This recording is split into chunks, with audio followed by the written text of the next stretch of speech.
Hello everyone, I am Mahak and इस video में मैं बताऊंगी हाउ टू सॉल्व पैराजंबल्स इजीली। आज मैंने SBI PO का ये सिलेक्शन मॉक नंबर 4 दिया था। इसमें मेरा 96 परसेंटाइल आया, which is very good. And specially मैं ये वीडियो पर्टिकुलरली इंग्लिश के लिए बता रही हूँ, तो इंग्लिश में देख लो मेरे 98 परसेंटाइल आया है। सो मैं इसके सोल्यूशन में स्पेसिफिक एक पैराजंबल आपको बताती हूँ, क्योंकि इसमें जो पैराजंबल आया था ना वो काफ़ी बड़ा था और लेंदी था। और आप लोग ये देख लो कि 13 से 17 तक पैराजंबल था, जो मेरे 500 राइट हुए हैं। ठीक है, तो मैं बताती हूँ कि अभी इसको सॉल्व हम कैसे कर सकते हैं। आप देखो यहाँ 7 सेंटेंसेस दिए हुए हैं, जम्बल्ड करे हुए, तो हमें इसे सॉल्व करना है। So how we can solve this, let's go ahead. मैंने इसी चीज़ को यहाँ कॉपी पेस्ट कर ली हूँ। अब हम एक एक सेंटेंस सबसे पहले तो पढ़ेंगे, और इंट्रोडक्शन वाला सेंटेंस कौन सा है वो पहले फाइंड आउट करेंगे कि इंट्रोडक्शन वाला सेंटेंस कौन सा है। सो फर्स्ट ए हाउएवर से शुरू हो रहा है, जो कभी भी इंट्रोडक्शन नहीं होगा। B as cash usages continuous, ये थोड़ा हो सकता है, बी हो सकता है, ठीक है। And c proponents argue that such system would virtually, क्या किस चीज़ पे आर्ग्यू करते हैं प्रोपोनेंट्स, वी डोंट नो, तो सी भी नहीं हो सकता है। To strike the right balance policy makers must design, ये भी नहीं हो सकता है। Unlike decentralised crypto currency this CDBC, नहीं ये भी नहीं होगा। विदाउट सच, ये भी नहीं होगा। And the transition to this sovereign digital framework, number G जो है वो है the transition to this sovereign digital framework.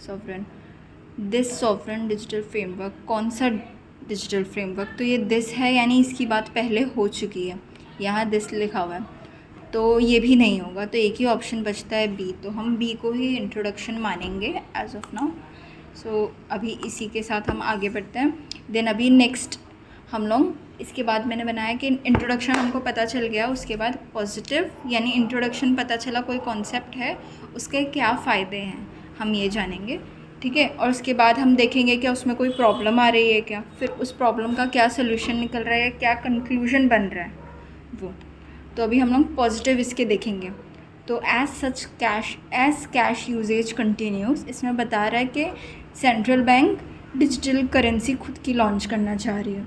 तो डिजिटल करेंसी पे पूरा ये पैराग्राफ है, ये हमको समझ गया। अब डिजिटल करेंसी से रिलेटेड सेकंड सेंटेंस ढूंढेंगे, एंड उसमें होगा read proponent argue that such system, yes I think यहाँ, क्योंकि unlike decentralise crypto currency CBDC, इधर CBDC की डायरेक्ट बात हो रही है, रिप्रेजेंट अ डायरेक्ट लाइबिलिटी, तो फर्स्ट सेंटेंस बी से कनेक्टेड ई है, तो ठीक है, यहाँ ई हो सकता है। सेकंड, या तो और क्या हो सकता है, विदाउट सच सेफगार्ड, ये तो नहीं होगा।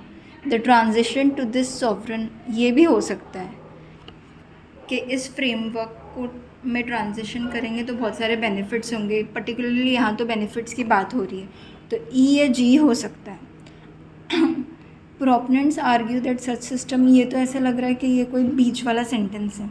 यहाँ हम एज ऑफ नाउ हम लिख सकते हैं ई एंड जी, ठीक है। अब हमको पता नहीं है ये करेक्ट सीक्वेंस ई और जी का है कि नहीं, बट हम आगे बढ़ेंगे यहीं से। और ई और जी के बाद मैं जो बात कर रही थी कि सी एक मिडल वाला वो लग रहा है कि ये बेनिफिट्स हैं, और प्रोपोनेंट्स आर्ग्यू करते हैं कि इससे मनी लॉन्ड्रिंग और टैक्स पूरा इवेड हो जाएगा, मतलब टैक्स इवेशन जो है ख़त्म हो जाएगा, तो ये भी एक बेनिफिट ही है देखा जाए तो सी भी यहीं आएगा, ठीक है। उसके आगे ये हमने बेनिफिट सारे लिस्ट डाउन कर दिए हैं। उसके बाद सेंटेंस ए बचा है और DF बचा है। However this unprecedented level of traceability also requires profound concern regarding, I think ये है जो सेंटेंस पूरे पैराग्राफ का टर्निंग पॉइंट है कि हाउएवर, मतलब इतने इतने बेनिफिट्स तो है, बट हाउएवर ये जो इतनी ज़्यादा ट्रेसेबिलिटी है ये बहुत कंसर्न्स रेज करती है। I think this would be the problem. अब इस प्रॉब्लम के लिए आगे सोल्यूशन में क्या बता रहा है कि अब डी और एफ बचा है। To strike the right balance policy maker must design digital architecture, यहाँ बोल रहा है कि पॉलिसी मेकर्स को वो दे रहा है सोल्यूशन, एक काइंड ऑफ या रिकमेंडेशन है ये पैराग्राफ में, कि प्रॉपर बैलेंस मेंटेन करने के लिए proper robust features and policy वगैरह जो भी है ये सब करना पड़ेगा. And F without such safe guard in place the transaction. हाँ, तो यही है कि डी और एफ कंक्लूजन में तो सीक्वेंस पक्का हो गया कि पहले डी आएगा फिर एफ आएगा. ठीक है, ये दोनों साथ में ही होंगे, एक मतलब कॉन्जिक्यूटिव ही होंगे. डी के बाद एफ और F would be the last. के मतलब अगर ऐसा हमने नहीं किया तो कैशलेस वाला जो ट्रांजिशन है वो नेगेटिव इम्पैक्ट डाल सकता है. अब यहाँ ECG का मुझे जो सीक्वेंस था वो पक्का नहीं हुआ, तो बी के बाद हम ए से कनेक्ट करना का सोच सकते हैं कि ए से क्या कनेक्ट हो रहा है. ए में ट्रेसेबिलिटी की बात की गई थी, तो ट्रेसेबिलिटी EGC में किस में है, तो प्रोपोनेंट्स आर्ग्यू दैट हाँ मनी लॉन्ड्रिंग. एंड इसमें बता रहा है कि एकदम immutable laser of all transaction, सारे ट्रांजैक्शन का एक प्रॉपर लेजर रहेगा गवर्नमेंट के पास. तो इसी बेसिस पे बोला जा रहा है कि इतना ज़्यादा ट्रेसेबिलिटी, हर जो ट्रांजैक्शन एक एक ट्रेस करना, ये भी एक कंसर्न है. तो आई थिंक कि सी ही ए के पहले आएगा और सी के पहले G the transition to this server is undeniable. Yes and E CBDC represent.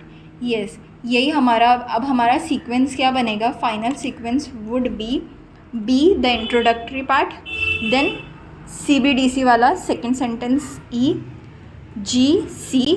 सी में बता रहा है कि सारे ट्रांजैक्शंस को एक प्रॉपर लेजर में वो करा जाएगा, मेंटेन किया जाएगा. उसके बाद बता रहा है कि इतना भी ट्रेस करना सही नहीं है, कंसर्न रेज कर रहा है. उसके बाद फिर बता रहा है सोल्यूशन कि हम ये कर सकते हैं. एंड एफ में बता रहा है अगर इसके बिना किया तो अच्छा नहीं होगा. सो यही इसका प्रॉपर सीक्वेंस बन जाए. और आप लोग ये भी कर सकते हो, जैसे फर्स्ट सेंटेंस हमको करना था तो यहाँ 7 सेंटेंस है बट 5 ही ऑप्शन है, तो ऐसे भी आप थोड़ा ऑड वन फाइंड आउट करोगे तो इजीली हो जाएगा. So that's it. आपने देखा कि कितने मतलब अगर हम पैराजम्बल को ऐसे टुकड़े टुकड़े में तोड़ेंगे तो कितने इजीली पैराजम्बल को सॉल्व किया जा सकता है. It for now and stay tuned for more videos. Bye.